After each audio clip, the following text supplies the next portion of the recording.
Приветствую тебя, дорогой подписчик. На моем канале будет много интересного и познавательного контента. Подписывайся, ставь палец вверх и оставляй комментарии. В долине, где травы растут густыми зарослями, а утренний туман будто держится за крышами деревянных домов, лежит китайская деревня, чье население едва достигает 1000 душ. Люди говорят, что здесь змеи больше, чем людей в большом городе, а дома держатся друг за друга не только из-за узких улочек, но и потому, что их судьбы переплетены с безмолвной, холодной молвой о змеином золоте.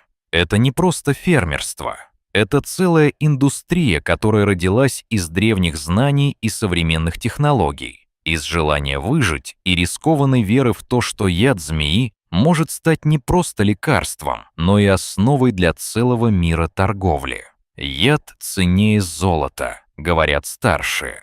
И немногим повезло увидеть, как эта мысль становится жизнью. Как в небольшом поселении рождается целый экспортный поток, как ветеринарные клиники, школы и заводы соседствуют с полем и теплицами.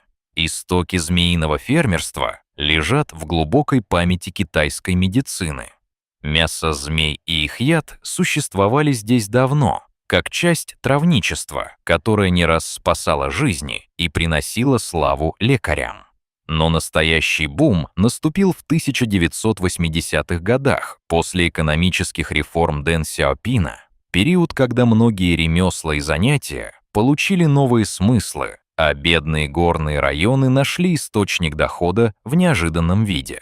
В выращивании змей. Крестьяне, привыкшие к тяжелому труду и скудной отдаче земли, вдруг увидели, что можно выращивать не только рис и кукурузу, но и создавать ценность из ядовитых существ.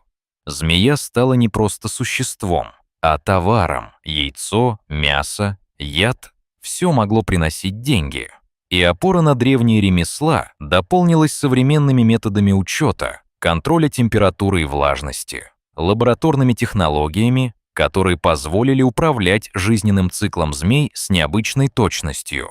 Со временем маленькая деревня, словно чип в огромной системе, стала контролировать около трети змеиного производства Китая. А Китай в целом удерживает лидирующие позиции на мировом рынке. Около 70% продаж змеиной продукции приходится на него. Развитие сектора – результат синергии традиций и технологий. Старые методы содержания змей соседствуют с современными системами климат-контроля, автоматизированными линиями подготовки яда и сертифицированными процедурами на экспорт. Важно помнить, здесь речь не только о больших цифрах, но и о жизни людей. Фермеры — не просто рабочие руки. Они управляют целыми экосистемами, температурой, влажностью, циклом размножения. Они следят за минимумами, которые отделяют удачу от катастрофы.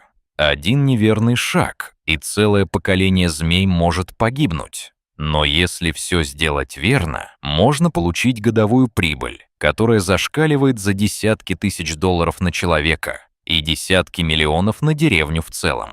Когда змеи рождаются и начинают формировать свои пары, каждая деталь становится критичной. Молодые самки начинают размножаться уже в 9 месяцев, и фермеры держат их под пристальным контролем, температура и влажность с точностью до градуса. Ухаживать за потомством – задача, где ошибка невозможна. Любой несбалансированный фактор, от резкой смены освещения до неправильной вентиляции, может привести к гибели целого поколения рептилий. Здесь витает ощущение мистерии, как наука и интуиция переплетаются в одной теплице, как крошечная деталь может изменить судьбу целого клочка змей. Ветеринарные станции, лаборатории, учебные классы – все в одном коридоре знаний. Молодежь, выросшая на этой земле, учится здесь не только лечить, но и управлять сложной биологической системой, чтобы рождение нового поколения не стало трагедией. Цены на яд поражают воображение.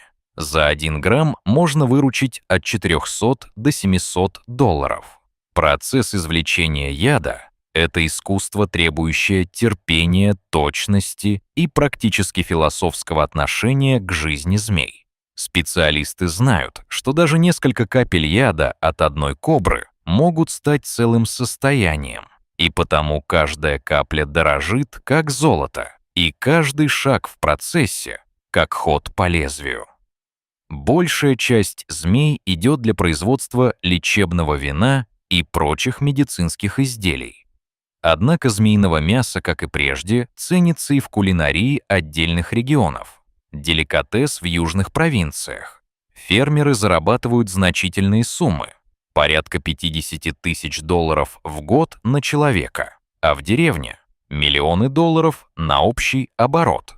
Однако, как и в любом деле, где риск и выгода идут рука об руку, здесь есть и подпитываемые страхом стороны. Укус ядовитых змей случается регулярно, особенно в периоды пиковых работ или когда молодое поколение еще учится у старших наставников. Деревня не просто полигон для выращивания змей. Здесь развита инфраструктура и образование. В нее входят ветеринарные клиники, школы для будущих фермеров и отдельные проекты по перепелиному фермерству, которые параллельно развиваются и приносят сопутствующий доход. Экспорт змеиной продукции приносит миллионы долларов в год, что делает деревню глобальным узлом на карте мирового рынка редких ядов и лекарств. Среди вопросов, которыми занимаются жители и чиновники, безопасность. Укусы ядовитых змей происходят регулярно, но молодое поколение фермеров получает образование в специальных институтах, чтобы снижать риск травм и повышать эффективность. Экологические вопросы становятся предметом споров. Как не разрушить местную экосистему, экспортируя продукты, которые сами по себе зависят от балансов природы? Вопрос остается открытым и продолжается в диалогах между учеными, чиновниками и самими фермерами. Правительство Китая поддерживает развитие отрасли, от доступности кредитов до программ по развитию сельского туризма. Туризм приносит дополнительный доход деревне. Гости приезжают, чтобы увидеть змеиную индустрию, пройти образовательные программы, попробовать традиционные блюда и познакомиться с ремеслами, связанными с добычей яда и его переработкой. Некоторые фермеры открыли гостевые дома, где посетители могут проживать и наблюдать за повседневной работой ферм. Это становится еще одним методом поддержания экономики деревни и сохранения культурных традиций. Конкуренция заставляет фермеров постоянно совершенствоваться. Появляются новые породы змей, более продуктивные и устойчивые к болезням. Международные стандарты качества становятся частью повседневной жизни. Они диктуют требования к условиям содержания, к процессам добычи яда, к упаковке и к перевозкам на экспорт. В рамках этого контекста возникают новые вызовы. Как сохранить качество и безопасность, если на рынке появляются новые конкуренты, технологии и регуляторные нормы? История этой деревни не только про деньги и успех. Это рассказ о человеческих судьбах, о компромиссах между древними знаниями и современными требованиями, о риске и ответственности. Город-мир за пределами деревни может казаться далеким, но в этом мире все взаимосвязано. От крошечной ячейки одного клетки до глобальных цепочек поставок, где змея — не просто существо, а источник жизни для множества людей. У каждого героя найдется своя причина верить в змеиную индустрию. Для старших наставников это память о поколениях, которые выжили благодаря знаниям и осторожности. Для молодых — шанс изменить свою судьбу и обеспечить лучшее будущее для семьи. Для дворян-ученых задача найти оптимальные методы, чтобы балансировать между необходимостью и этикой. А для тех, кто отважился выйти за рамки деревни, риск потерять контроль и оказаться вовлеченным в глобальные сюжеты, где деньги и жизнь переплетены сильнее, чем в любом романе. Но в любом рассказе есть то, что остается за кадром. Иногда вопрос не в том, сколько денег приносит змеиное хозяйство, а в том, какие секреты прячутся под кожей каждого змеиного яйца и каждого грамма яда. Кто-то скажет, что все это лишь вопрос экономики и науки. Другие будут говорить о морали и балансе природы, а третьи — о месте, где власть и знания встречаются лицом к лицу. В крошечной деревне, где змея — королева квартала, а человек — ее верный исполнитель.